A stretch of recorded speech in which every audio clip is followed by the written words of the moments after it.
Hi, welcome to episode 35 of the American Tributaries podcast, where to break out of the bubbles we've all been living in these last few years, we are using modern technology. Sorry, you know what? I got distracted thinking about your thing. I don't do edits, but I can just kind of cut off the beginning clip. So hold on one second. Let's see. All right. Hi, welcome to episode 35 of the American Tributaries podcast, where to break out of the bubbles we've all been living in these last few years, we are using modern technology to explore the various currents of people in our great country, kind of like a 21st century Lewis and Clark journey. I'm your host, Michael Whidden, and thank you for joining me in this exploration of America. If you enjoy the show, please spread the word and let your friends and family know on social media. Okay, today I'm thrilled to be joined by Ivelisse Porroa-García, who lives in Virginia and worked on Capitol Hill for about 6 years before becoming the Director of Government Affairs for Ferox, a consulting firm in, I assume, the DC area. Ivelisse was also grew up in Peru and went to law school there as well. We were connected by a mutual friend, Nic Adams, who was also a guest on this podcast in episode 25. So first, I'd like to thank Nic for bringing us together. And Ivelisse, of course, I'd like to thank you for coming on the show. How are you doing? And could you share a bit of your story? Hi, Michael. Thank you so much for having me. Well, my story starts in Peru, and my parents are a great influence for me, and they raised me always with a lot of faith and a lot of books and a lot of stories and a lot of transparency about their humble beginnings. And they got far in life with a lot of determination. So that is a common theme in my life, determination and perseverance. So when I got the opportunity to immigrate to the United States, I took it with no hesitation. And then I went to school at UCLA, and then I started, working for Senator Boxer. Then I worked for Congressman Raul Ruiz. Eventually became the policy director of the Congressional Hispanic Caucus. And then immigrated my family from Peru. And that was a dream come true for me to be able to do that. So now we all live together. They stay with me, and now I'm at Ferox Strategies.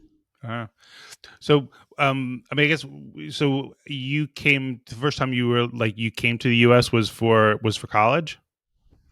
First time I came to the U.S. was when I was 7 as a tourist. I went to Disneyland as a tourist. I was a kid and I loved it. I have come to Disneyland so many times. Disney World for my 15th birthday. I came to Disney World, Universal Studios. I've done all the touristy things in Florida and California. Yeah. Yeah, I've never actually been to Disney World. My wife's family is from the LA area, so we've only gone to Disneyland, and I actually like the other part of it as well, the adventure part of it. Yes. And did you have connections, like any family members or friends already in like the U.S., or I guess of all the countries in the world, was it always going to be the U.S. where you were going to school, or how did you end up deciding that I want to go to college in the U.S. versus staying in Peru or going someplace else? Yes, so my dad was living here, and it was a tough decision to make. I was actually coming just to visit him. And I started taking a couple of classes here and there in English. I was a student, I had a student visa. And then I fell in love with the country. And then my mom got pregnant with twins, and, family budget had to change. And my dad sponsored me. And it was a beautiful experience to be able to immigrate here and get to know a whole different society from scratch, learn so many different demographics, learn about, Veterans Affairs, learn about the government, federalism, SCOTUS. Everything was such a new concept for me. And even the language, right? Like I still have an accent, but it's not as strong as when I first came in. I didn't even know what a scantron was. It was very, everything was very new, and I had to learn, especially idioms. Don't get me started about the idioms, and things like that. I have got the ball rolling. I'm still catching up on those, but that's how I ended up in California, specifically in the city of Banning in Southern California. Mm-hmm. Yeah, no, idioms are funny. I remember, I think my wife was born in Taiwan, and I mean, it was maybe 10 years ago or 15 years ago, but we had already been together for a long time. And I remember saying something to her about, like, the pot calling the kettle black, and it was just something. It drew a complete blank, and I was like, "You've never heard of that?" So there's like lots of little secrets. And I mean, to be honest, if you just step back and look at the English language, it's a completely ridiculous language to have to to have to learn. It is. I don't always like complaining about English because Spanish, I think it's a tad harder, but it's hard to learn the idioms and the customs and the traditions of a whole new world, a whole new country. Everything from driving, going to the bank and knowing what to say to the teller, um, going grocery shopping and, make casual conversation with the cashier. Those little things are things that they don't teach you when they teach you English in a foreign country. Yeah, They yeah. teach you very formal English, but they don't tell, like, I was so taken aback when someone asked me, how do you like the United States? And I said, you mean if I like it, or what do I like about it? But what's that grammatical construction? How do you like? Shouldn't it be what do you like, or if you, like, you know what I mean? Yeah, yeah, yeah. Um, it took me a while to learn all of those things. Yeah. Well, you mentioned that, I guess, those everyday things as being like one part of your adjustment, and like I've never, I guess I lived in Japan for 3 years, and just like even just in travel, like I'm thinking most recently, like when I go to Italy and I was and in France, I had some time to travel by myself for about a week visiting wineries in my prior job, and there are so many little things about just like when I pull up to the gas station, how do I pay for gas? Or when I go into the store, how do I order this? Even if you know the language, it's like, well, I don't know which line to go to. So those are things which I find are actually, they can be frustrating, but if you embrace the kind of the adventure of it, it makes you appreciate how much of your life is easier back in your original home, where it's like, I just don't have to think about these kind of things. But it takes time. Did you, I guess, what was it like in Peru? What led you to want to come to the U.S. versus Peru, like more specifically? The American dream, um, to be quite honest, the concept that hard work, determination, patience, perseverance get you far in life in this country. It's, known as the land of opportunities in Peru, and like I said, both of my parents worked very, very hard, and I figured if I put on the same effort, I could even get farther in life in a place that allows me the opportunities to do so. Hmm. Um, the exposure to a better education, all of those things really attracted me to immigrate here. Yeah. And do you have examples of, like, I guess, the frustrations that you would have encountered in Peru had you stayed there, or that you had heard about that made you think, I don't know that I want to make my life here? Yeah, my dad lost his job after working for a bank for 25 years. Mm. And it was a massive layoff because the bank got bought by a different group. And seeing that, a man of, uh, how old was he? Probably in his early 40s. Seeing him struggle to find another job in the country, even with contacts and connections, it was really hard. And it was really hard to also see other, like, friends of the family or relatives struggle economically. And that's something that I did not want for myself or my family. Mm. Well, and I guess now that you've been here for a while and you've been involved with like the legislation, you've had like, bird's eye view of a lot. I mean, there's obviously lots of, you know poverty and economic frustrations here. Would you draw a difference, like, and obviously it's really hard to do, but would you draw a difference between somebody who's maybe having those economic troubles here, or maybe in your father's situation, versus somebody back in Peru? No, I don't think I can compare. It's two very different environments, two very different cultures, societies, two very different economies. I mean, the United States, it's a first world country and such a huge, you know, I've heard people describe it as even the most powerful country in the world. So Yeah. I don't think it's fair to compare both situations. But I did know that, again, the United States does grant a lot of opportunities for different people. I mean, there's financial aid for starters. It offers housing vouchers, right? It offers food stamps. We don't have food stamps in Peru. We don't have financial aid in Peru. There's public universities, but there's not this concept that the government helps you pull yourself up the bootstraps sort of thing. Mm-hmm. And thank God I haven't been in a situation that has put me in a position where I've had to, struggle economically like other people do. But I know what it's to work hard because I had a fear of poverty, right? After seeing it firsthand in my country. And it's one of the driving factors that I immediately thought, well, if I actually work really hard and I get A's in all my classes, that means that I can apply for scholarships. That means that I'm able to pay for my tuition. That means that if I go to a really good university, that means that I'm gonna get connections to get hired somewhere really good with really good benefits. That means that I can climb up the ladder in wherever I end up, right?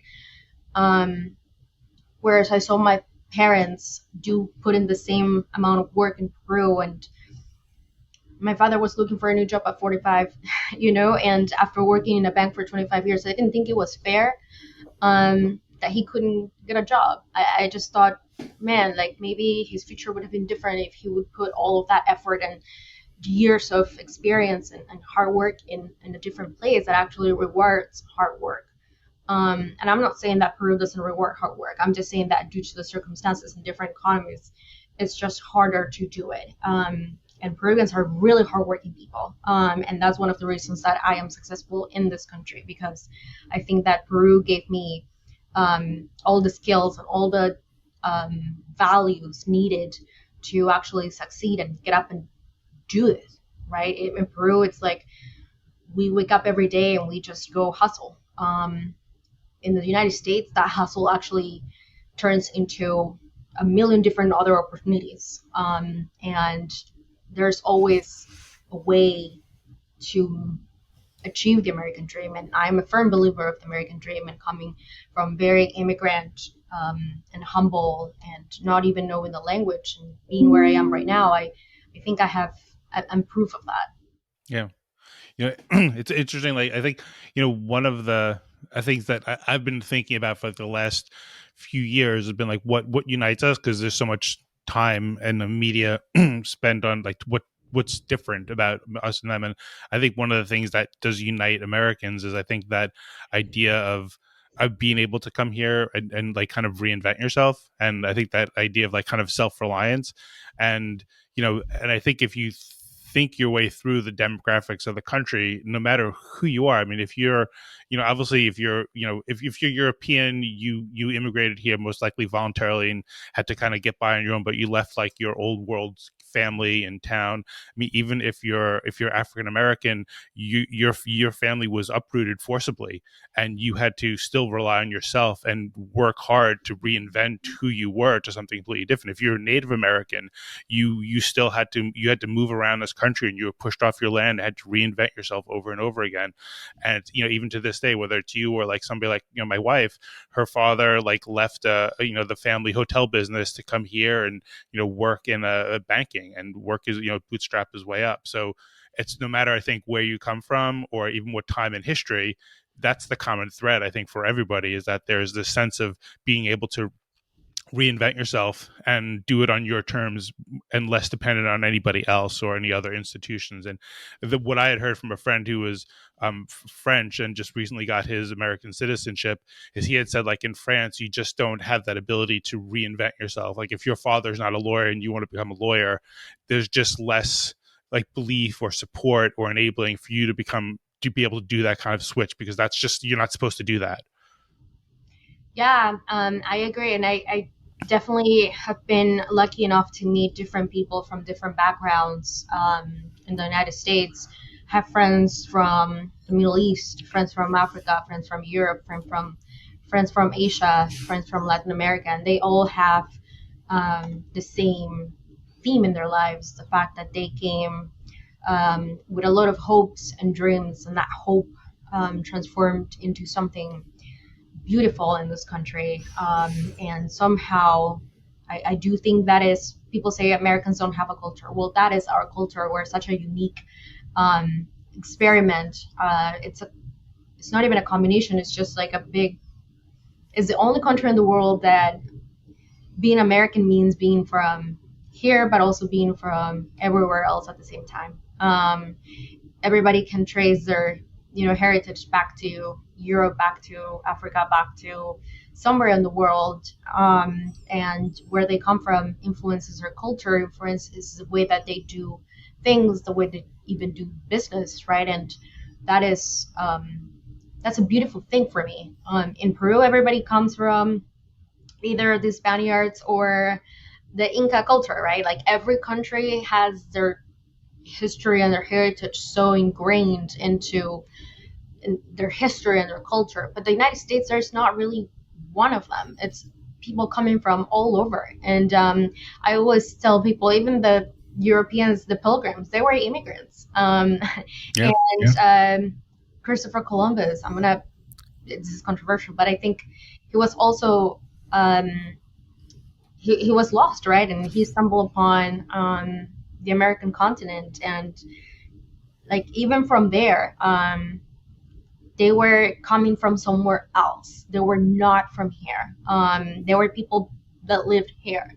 And that's something that it's very important to remember.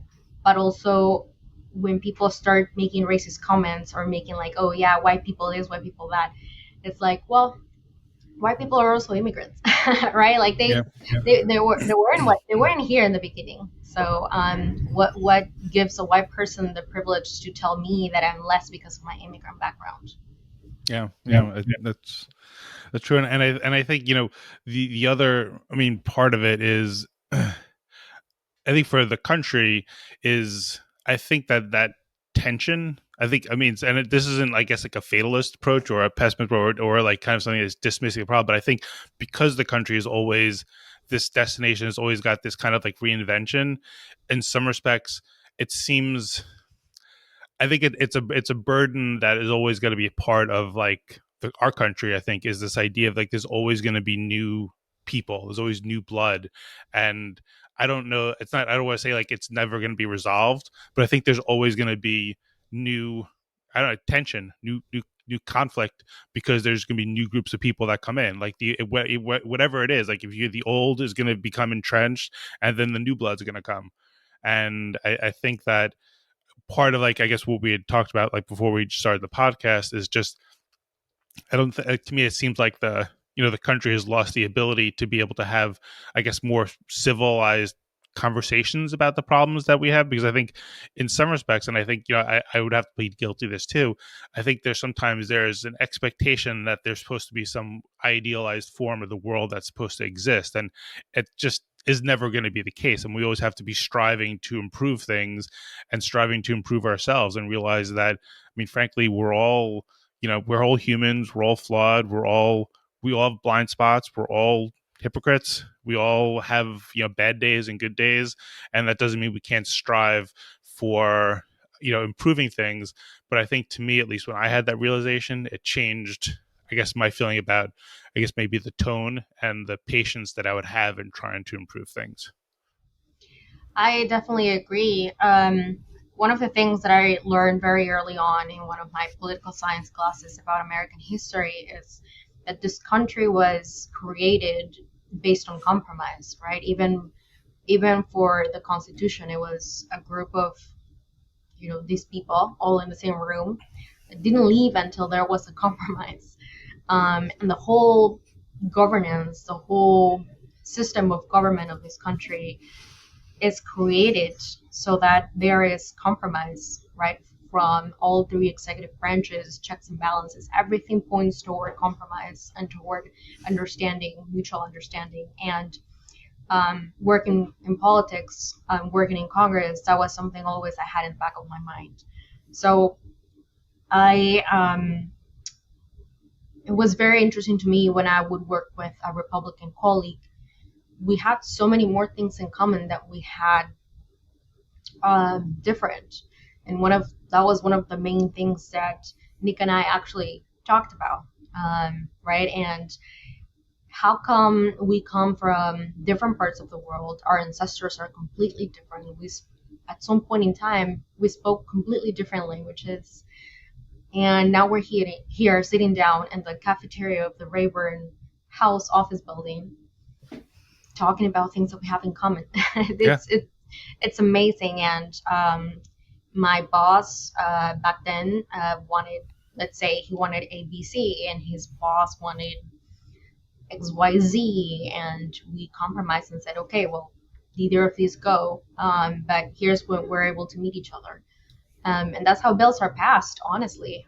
There has to be an ability to see what the other side thinks, why they think this way, and engage into this compromise. So there's actually progress. Otherwise, it isn't going to work, and we have a government that's stagnant, and people get frustrated because they don't see the change from the government. So it's an endless cycle of stubbornness, and the system just becomes obsolete. So we don't want that, and I think that's why it's important for conversation and compromise. Yeah, and I guess to go back to talk about you and Nic coming together. I mean, Nic, if I recall correctly, I think his mother was from Germany, right? Yeah. So, like the idea, if you think about just that, like a woman from Peru and a guy whose mother is from Germany are both meeting in DC. Like, what other country in the world would that happen? Does that happen in Japan? Does that happen in China? Does that happen in almost any other part of the world? No, it doesn't. It happens in ours. And I think one of the things that I've also tried to do is like marvel at all that does happen here and all the crazy stuff that does happen, because no place else on earth is that even possible. So that's amazing, and that must have been a pretty special moment, I guess, at least in retrospect, probably, when you're like, wow, that is pretty cool. Yeah, I agree. And he was telling me about his Catholic background, and I have a very strong Catholic background. I went to a Catholic school in Peru, so I remember at some point in my life I even wanted to be a nun when I was little, very little. But I mean, it's amazing, going back to your point, how we had so much in common. Yeah. So you're at UCLA. Did you always know that you wanted to get into government, or what is it that led you to, find yourself on Capitol Hill, which sounds like quite an opportunity and quite a privilege at such a young age for anybody? Yeah, it was always my dream. It was always my goal. I even remember getting a book from the library, because the libraries here are free, and getting a card from the library is free, and getting a book from the library is free. So again, one of the great things that I didn't even anyway. So I got a book, and it had a list of a bunch of scholarships and fellowships, and I remember telling my dad, wouldn't it be amazing to work for the U.S. House of Representatives? And I was like, yeah, but that's why you would have worked really hard to make it a reality.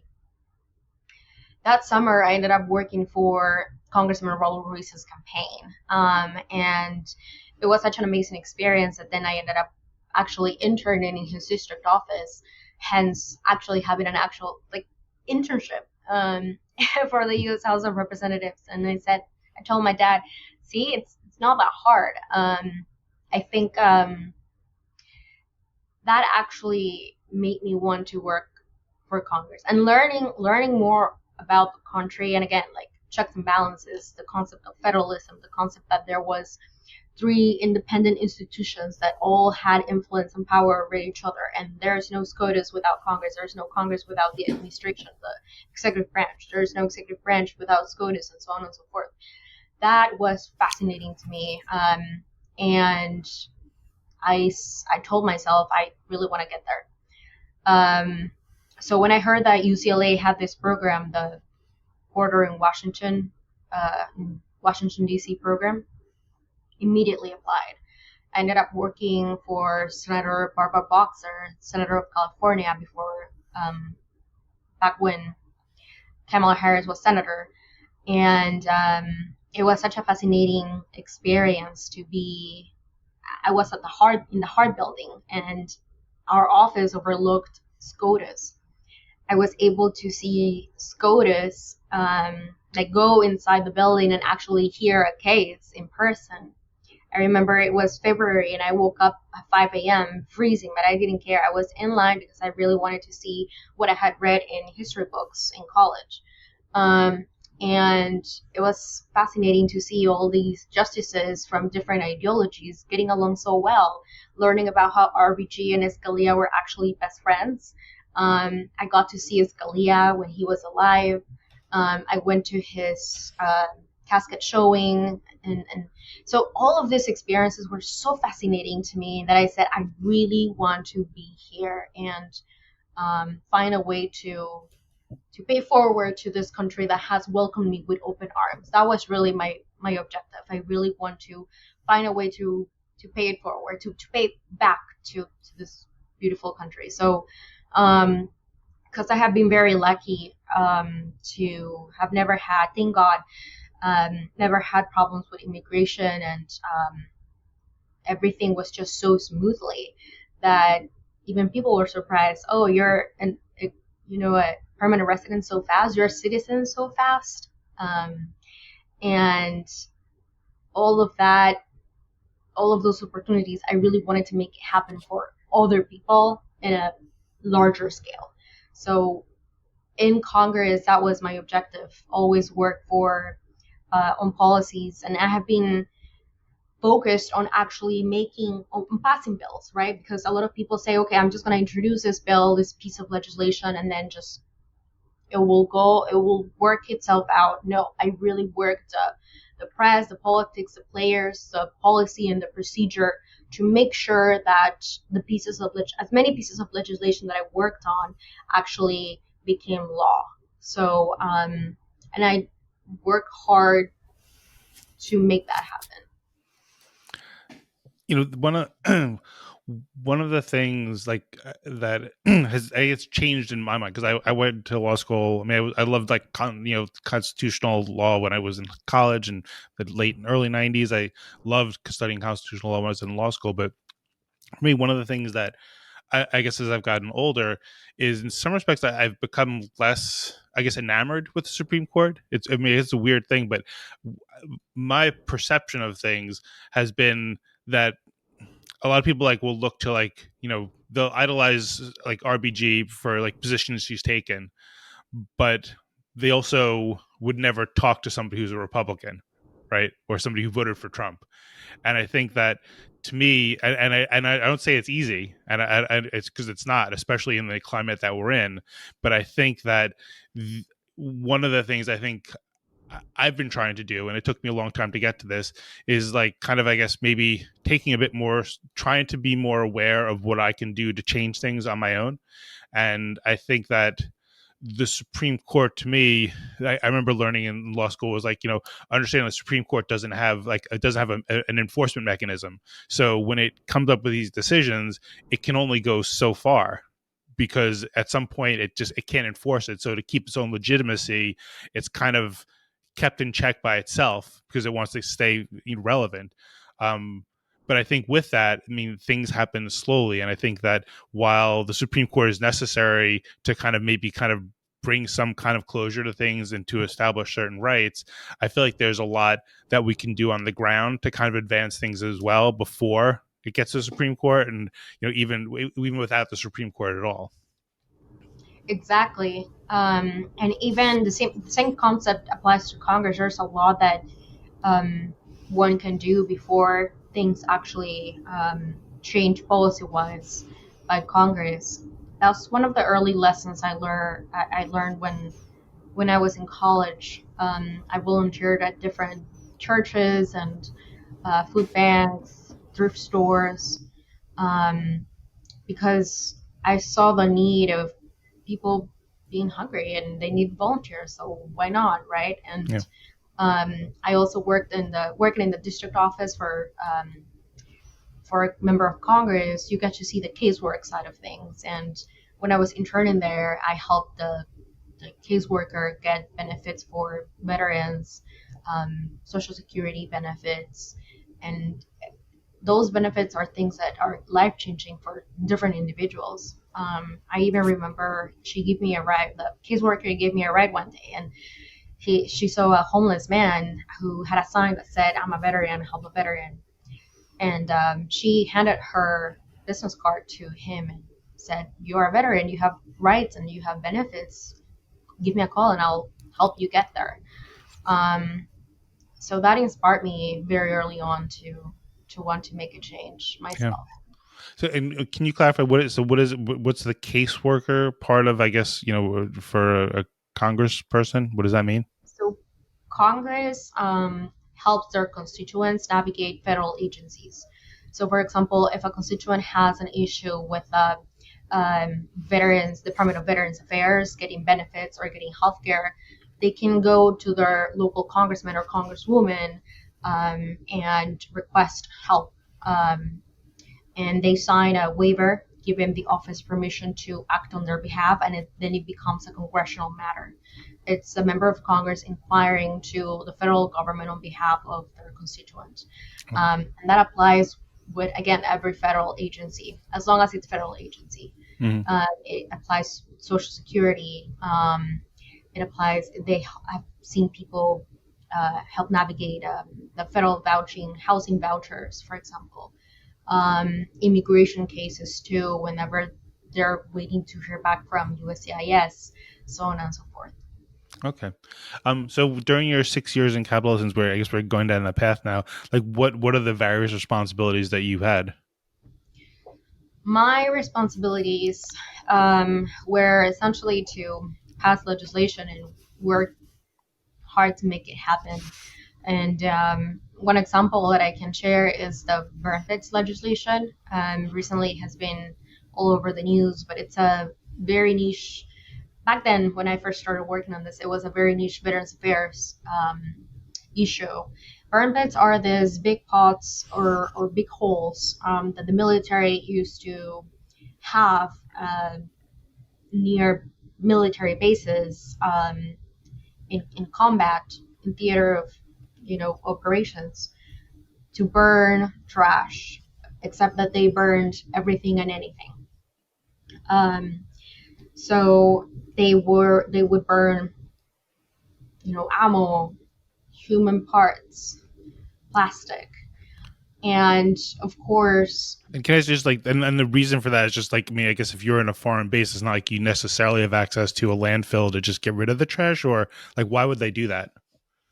Yeah, it was easier, and in some cases they had the responsibility to use an incinerator, but many times they didn't. So all of that smoke was being inhaled by our service members, who would later come back home and develop all of these health issues, respiratory cancers, autoimmune diseases. And they would wonder where this is coming from. And they were gaslighted by different, medical officers. And pretty much the VA at some point would say, well, it's because you smoke, maybe. When in fact, it wasn't true. Unfortunately, the VA took a very long time to establish a process, and we raised awareness. We partnered with different organizations and veteran service organizations. Later on, I remember there was a meeting going on about the issue where Jon Stewart was going to be at, and Jon Stewart was very successful at passing the 9/11 legislation that I came up to him and I said, hey, my boss really cares about this. You two should talk. And I remember I got his email and I scheduled a meeting between the congressman and Jon Stewart. And I remember coming back to my office, to the congressman's office, and I said, oh, I have Jon Stewart's email. I think the boss should meet with him.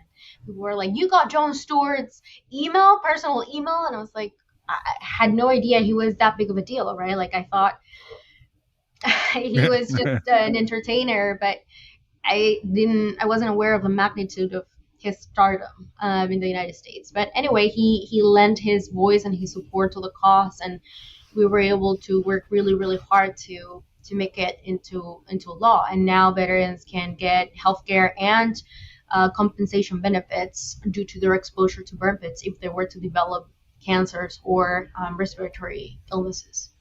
That's great. It's a long time coming, obviously. That so unfortunate there. Um, did you find that the legislative process works better than you thought or worse than you thought? Like, I guess were there any experiences that kind of gave you some reason to be like kind of disillusioned by like things or? Yeah, especially as a person of color. I'm 5'1" and I have the voice of a little girl, and I look way younger than I am. So of course I had to deal with a lot of microaggressions or comments or people not taking me seriously, but just had to overcome all of that and think, okay, my objective here is to fight for veterans, and I'm not going to rest until I make sure it's done. Mhm. I think that's what one of the main things. And Veterans Affairs and military and defense issues, it's very white male dominated, right?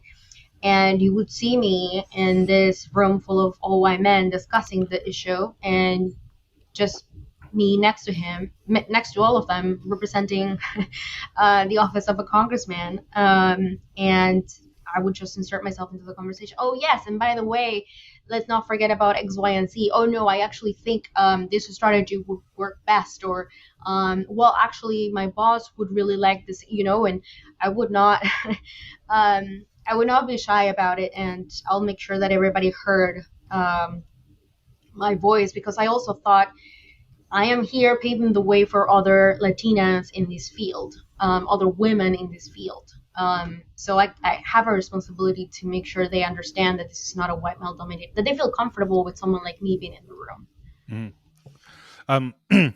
During the 2020 election, there was, I guess I had never just known this, but I think I was talking to somebody down in Texas, and like one of the things they said is, there's actually a lot of Latino, like there's a lot of Latinos who vote not Democrat but Republican, and I think that just for me, and again in my bubble, which I'm trying to get out of, it was like one of the things like you never think about it because I think you're trained by the media, by whatever message you're getting from the politicians. I don't know, but to just think one thing, and then when I heard that, I was like, oh, like this just kind of changes your understanding of things. So, I guess is that indeed the case, which I assume it is. But what's your experience with that? With I guess Latino, like people of like from who are on both sides of the aisle. Is there some kind of commonality there, or is there the same kind of like maybe division that we see, in the rest of politics, at least through the lens of the news media? So Latinos, I think it's an overgeneralized term. I think we're very different. Someone that comes from Mexico is not going to have, or whose parents come from Mexico is not going to have the same experience as me coming from Peru. And same thing from the Latinos in New Mexico and Texas, right? That their generations, they're Latinos, or Hispanic, but they have been here for centuries. Their families have been in the United States, in those territories, in those states for centuries. And they're not going to think the same way that I am coming from a different country. Latinos in Florida, they're, from different demographics. Puerto Ricans, they're, first of all, Americans, and they come from a territory. They're not going to think like a person from Cuba that comes from who had to survive Castro, or whose parents had to survive Castro. It's not going to be the same. Same thing with Latinos in California. I remember I got to the country and I didn't even know who Cesar Chavez or Selena, who they were. And they're staples of the Latino community in the United States. But I was like, well, talk to me about Francisco Bolognesi, or talk to me about some Peruvian hero that you probably don't know about. But those are the things that I know. and anyway, so I'm just giving you this example because it's so it's very telling of how Latinos are, how different Latinos are. And with that, now add the different parties and the different ideologies, right? So in some levels, it was as hard working, or I had more in common with a white person than with a fellow Latino, because we thought different, because our parents came from different places in the world, because they came from more privileged or less privileged backgrounds than me. And it was just a very unique situation. Now we're all, when it comes to supporting the community, we're all in. That's the one thing that we're really good at when it comes to supporting one another. It doesn't matter the party, it doesn't matter where you're from. You see a Hispanic, another brown person in the room, and you're like, that's my person. Or at least that's how I feel. And being president of the Congressional Hispanic Staff Association, I was able to see that firsthand, because the organization was nonpartisan. So I had in the board, when I was president, I had someone that was Republican, and he was the hardest working person on the board, right? And I even said, my biggest issue with you is not that you're a Republican, is that your heritage is Chilean, because Peru and Chile don't get along. So it's just an example of like how little sometimes party makes a difference in terms of ideology when it comes to roll up our sleeves and get to work on legislation. We actually do get along. We actually help each other. We actually like each other, and we get to work together. I think that the differences are enhanced behind the screen when you post something about, let's say about a candidate, and they post a different thing about their other candidate, and then they start engaging in conversation in comments on Facebook or Twitter or whatever. And behind the screen, there's less tolerance, and that's actually when things start getting hostile. But when it comes to actually enacting policy and passing policy, it's fascinating to see how much we can work together. Yeah. So I mean, like, I think I was actually really, because maybe even disappointed with like the last election cycle, just in terms of what I felt was like a lot of like the messaging you get, like, text message I get from people, or Martin Sheen on behalf of the Democratic Party. A lot of it was always more about just fear, like, like, why? I mean, they would just drop like whatever their focus group had said were the things that gets the most action or get the most emotional reaction. So, they're raising money for Democrats, so they just throw in Donald Trump and MAGA and Roe v. Wade and gun legislation or whatever, and like there was no actual like ideas or like solutions or anything. It was just basically, how can I trigger you to give me money? And I felt like I was disappointed in that, and I think overall, I think there's like signs, like to me at least as an outsider, there seems to be at least more bipartisan efforts, or there seems to be a little bit more kind of like, I guess, depolarization of things than say in the last few years. But I still wish there could be less like of the 100% fundraising by getting you angry. And because those are the only communications that you get from the politicians too. It's not like anybody else is just emailing me, checking in to see how I'm doing or what concerns me. It's, hey, I need money. So I don't know if so I guess maybe that's just, I'm giving you my frame of mind, but like, what's your perception of like how the mood has been on Capitol Hill from when you started, through, I mean, a very difficult time. I mean, 2020 was a pandemic, and it was once in a century thing. So in some respect, that's an extreme anomaly to I think things. But like, what's your perception of the mood on Capitol Hill from when you started to now?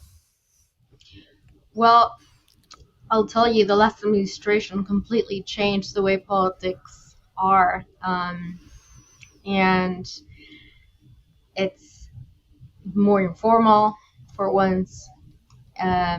It's more transactional. It has been an interesting transition to observe. On the one hand, it's dirtier. nastier. Um, you see these members yelling at each other. You see members inciting violence on the Capitol.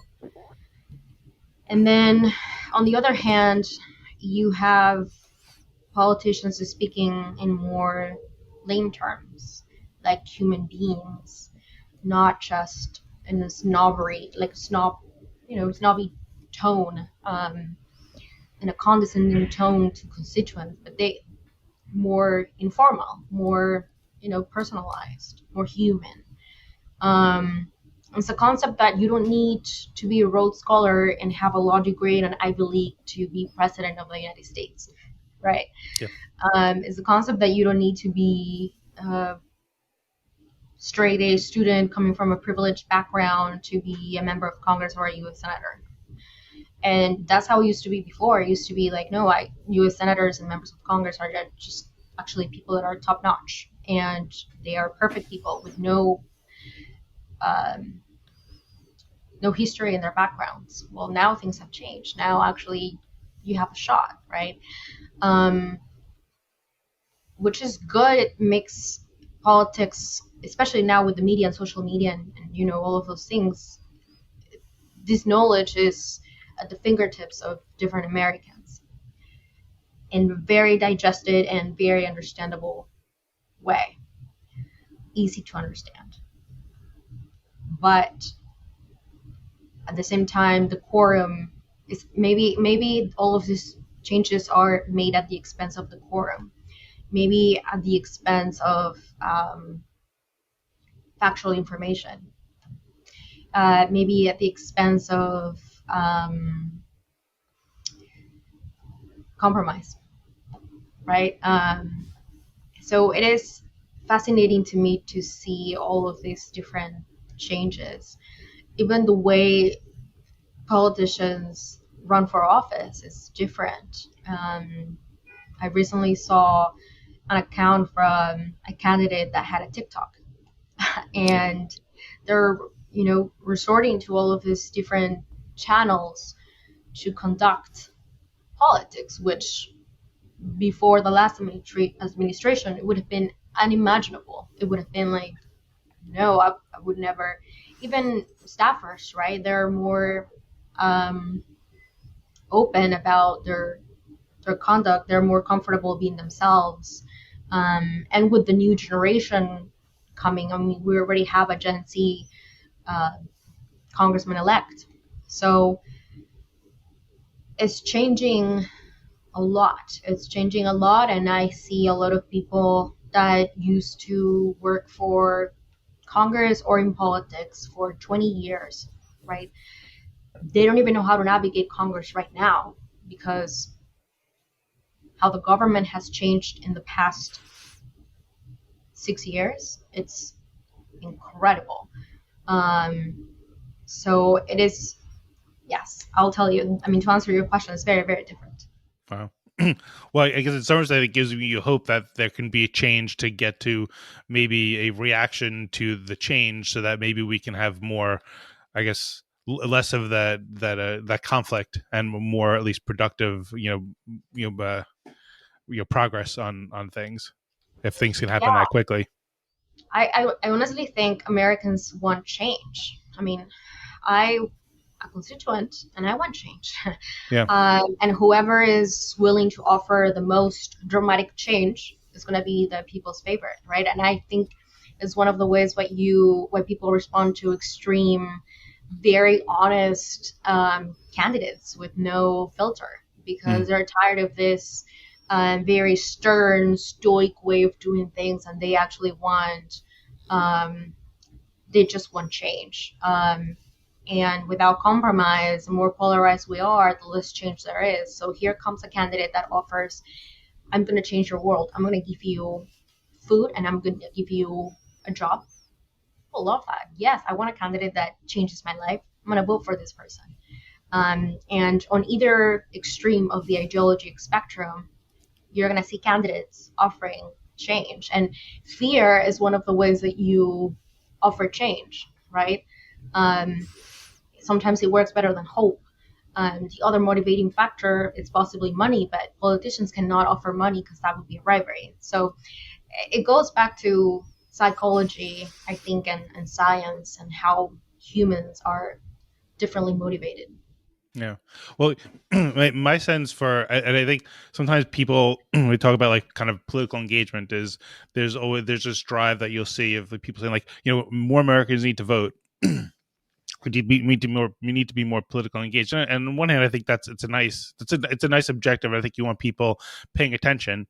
Obviously, sometimes all of a sudden you'll see people say like, "Oh, I didn't mean that. I just want more people who agree with me." Right? Like they want people more engaged, but not people who are going to come on the other side. But I think part of it, like I think to me at least, I think a lot of people.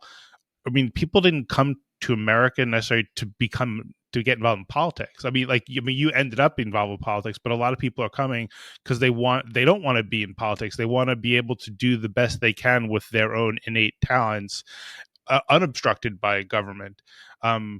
And not necessarily worrying about those things. I mean, I think a lot of people, at least even like what I see in like my neighborhood, is that a lot of people like, they're worrying about themselves. And I don't think necessarily in a bad way, but I don't think that America is necessarily a place where where the ethos of the people who have come here over the generations is one that is going to have people that are going to be rabidly political. I think people are more rabidly focused on taking care of themselves. And I guess to me, the mission of government is being able to balance all those different desires to worry about themselves to make sure that we're all able to do that together.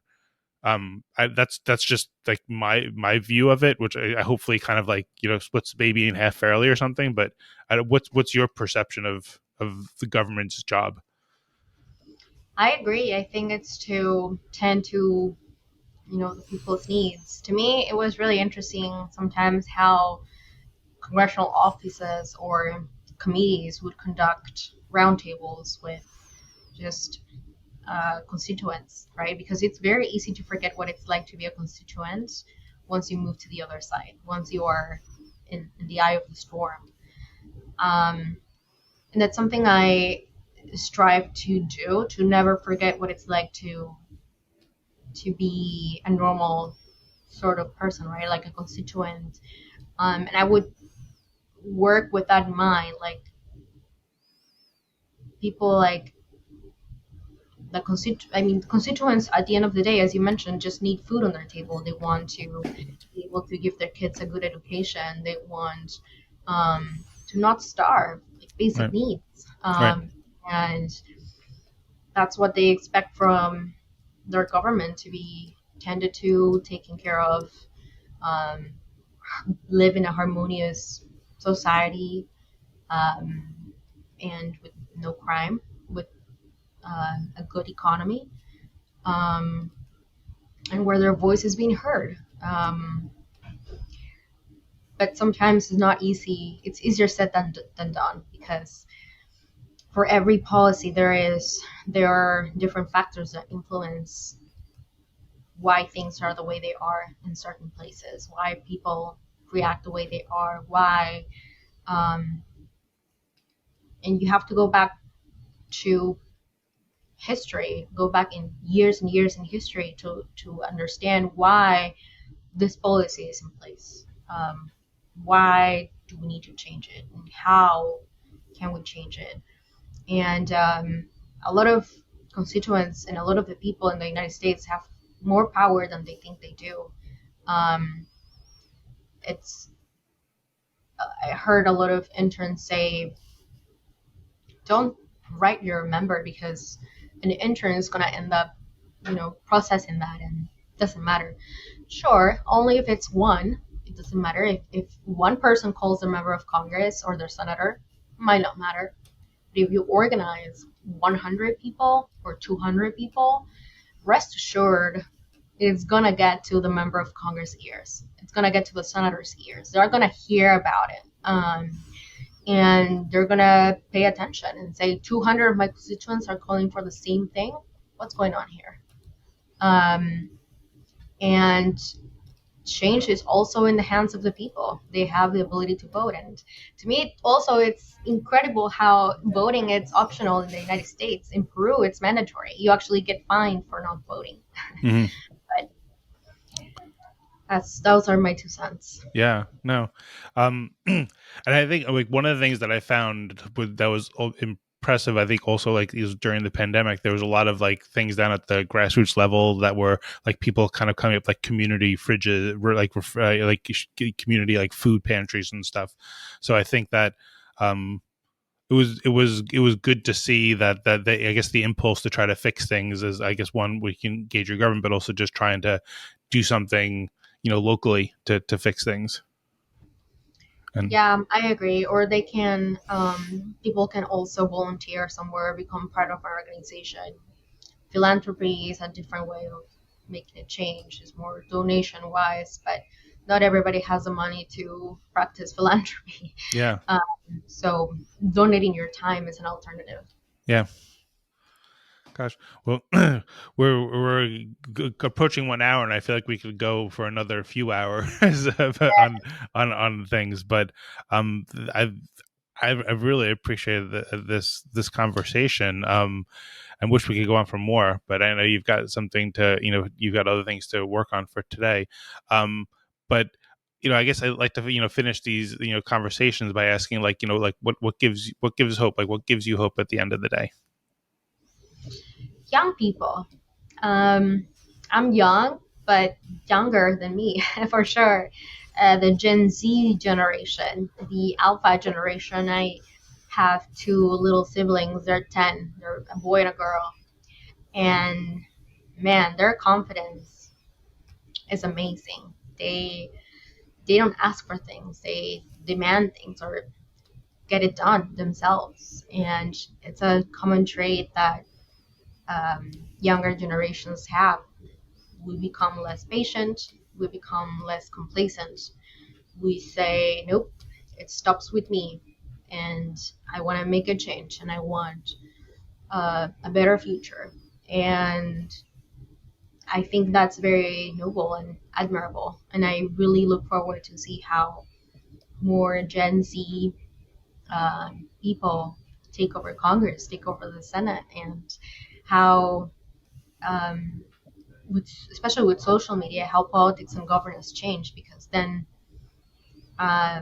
it's going to be, I think it's going to be revolutionary how things happen. I think it has the way that one conducts business or governs